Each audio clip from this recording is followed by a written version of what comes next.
Let's make a Druzy resin coaster. So when I make these, this is a little Druzy insert. I like to just place the insert in the bottom of my mold, push it down so it's nice and secured in the bottom of my mold. And now I'm going to go in with some bright gold crushed glass bits right around the perimeter of that Druzy insert. Fill up my mold with clear resin. These are super simple and easy to make. I'm going to hit it with my heat gun to pop bubbles. And I did have a few bubbles kind of clinging to that Druzy insert. So I'm going to go in with the silicone paintbrush, just dislodge those, hit it with my heat gun once more. And last minute I decided I wanted to make this piece black, so I dropped down a few drops of black alcohol ink, gave it a swirl to kind of blend it, and that was it.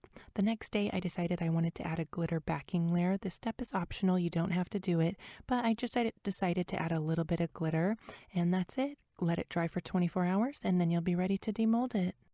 I did have a little bit of resin kind of run under this Druzy insert, so I'm just going to take my little nippers, cut a starting point, and then it pops right out.